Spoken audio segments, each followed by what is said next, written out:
Hello again, I am Blunty, and the aerial shot you're seeing was made with an ultra-compact drone called the Zerotech Dobby. It's marketed as a mini selfie quadcopter. To that end, it's made to be very small, very easy to carry with you, and very simple to use.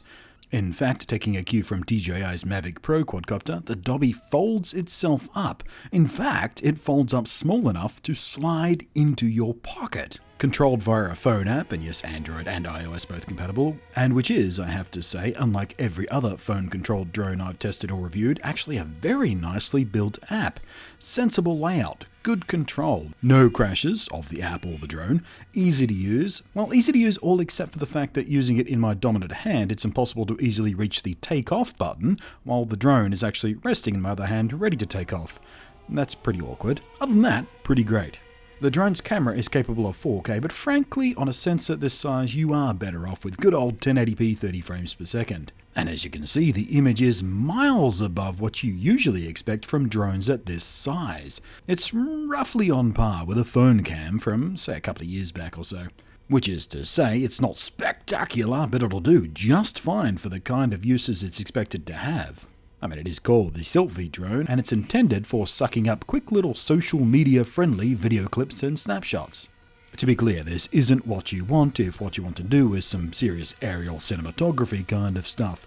Although that said, it is pretty nice to snatch up some interstitial B-roll for vlogs and travel videos and the like to establish location in a very lovely way. And it is of course good for those group shots of travel with friends or family. And the app has some clever features to that effect. It has face recognition and target following, so you can get it to track and follow a given subject automatically, and it works pretty well. But if your tracking object manages to leave frame, it won't be reacquired when they come back into frame. It is smart, but not that smart. But this is really nice for some of those neato dynamic tracking shots of you jogging down a path or on your bike or your skateboard and all that kind of stuff. You can also ask it to do a 360 orbit around your subject or a specific spot. And as you've been seeing in some of these clips already, takeoff and landing are just as fuss-free. You can do so from the ground or from your palm, and palm landing is crazy easy and just makes you look freaking cool. More than one palm landing, I had someone rush over to me and go, "Ooh, that was clever, how'd you do that?" But thanks to the ultrasonic and optical flow sensors on the bottom of the drone, once you activate palm landing mode, it flies itself down to a few meters above the ground. It will then wait to sense your palm under it. Then, and only then, gently lower itself right onto your palm. It is awesome and utterly automatic, and it worked perfectly every single time I asked it to. Now, like I said, it's controlled from the phone, but one consistent issue with Wi-Fi controlled drones is connectivity. But the Dobby has the most consistent, well-behaved and solid over-distance connections I've ever seen in a little phone-controlled drone. The live video feed would break up very slightly from time to time, but by and large it was amazingly smooth and stable. Which of course makes framing up your shots a complete doddle. And even when I flew to max height, I had zero control dropouts. I was perfect control every second of every flight. It was actually really impressive. Now, distance-wise, you've got somewhere in the order of 100 meters or so to play with, but at that kind of distance, this tiny drone is kind of hard to spot in the sky anyway, so safer to stay within that.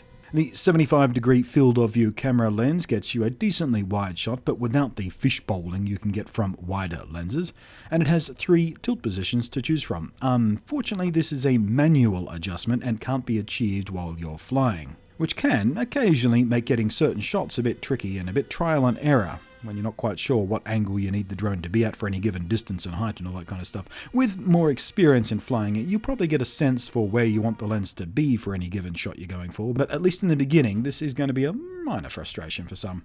That aside, while in the air, the drone is incredibly well behaved and stable. Thanks to a full-on GPS system, it gets multiple satellite locks and the ultrasonic sensors I previously mentioned and the optical flow sensors I previously mentioned. It's actually a very technically sophisticated drone designed to make flying it as easy as possible because, again, its target audience is not the true drone enthusiast. Instead, its target audience is regular people who covet the cool aerial shots that drone enthusiasts achieve. Video and photos are stored on the built-in 16 gigabytes of memory, which is not expandable unfortunately, but 16 gigs is more than enough for several flights worth of video and snapshots without any worry at all. You pull your shots off directly over USB, and image quality, as I said in the beginning and as you've been seeing for yourself, is quite a wide margin above what you normally expect from tiny drones. I mean, it's not going to satisfy the wannabe filmmakers out there, but it's plenty sharp and vivid enough for its target audience of quick-bite social media sharers. One thing I will recommend you pay attention to, it comes with an ND or neutral density filter. Most people who buy this drone probably won't know what that is. It's a photography nerd thing, but think of it like sunglasses for the camera. Without it, in bright sunlight in particular, it has to use a very, very fast shutter speed to keep exposure correct. And on a drone, that is a problem because the vibration from 4 motors can make the footage look kind of wobbly and wibbly at high shutter speeds. But with the ND filter applied, the shutter speed can slow down a bit and largely negate the unpleasant jelly wobble. Flight time is about 8 to 11 minutes-ish, not uncommon for drones this size, and again it speaks to the quick bite nature of its intended use. With 8 minutes of flight time, you should be able to get sort of 3 or 4 short flights in for single shots at a time. The battery is swappable though, so if you do want more flight time in any given outing, that's easy enough. Buy another battery. The Dobby itself presents well at every angle. The build quality is satisfying and solid and clean. The app, as I said, is well above average for these things. You know what, the Dobby is a bit of an odd duck. It's not an inexpensive toy, as are many drones of this size, but it's not a pro drone either. It targets a very, very specific market for those Instagrammer types who want to go beyond the mere eye-level selfies and shots of their cafe lunches and stuff. Now they can show off the whole vista of the adventure going on around them. The Dobby is really quite unique. I mean, everything else in this kind of price range is big and bulky and kind of impossible to transport without a special bag at least, and everything else at this size has a much crappier camera on it. So I kind of like this special little guy. My only frustrations are really the battery life, but that's mainly because I use it like a video guy, not an Instagram guy. And I do wish I could adjust the camera angle in flight, but of course that would add a whole other level of complexity and expense, so I understand why it's not there. But at least they do give you the option to adjust the camera angle anyway. Not all drones even let you do that. But yeah, the Dobby is worth taking a peek at. Very, very interesting little drone. Very, very unique little drone. For those it's made for, it could be a very cool tool. Thanks for watching. I am Blunty, and I will catch you next time.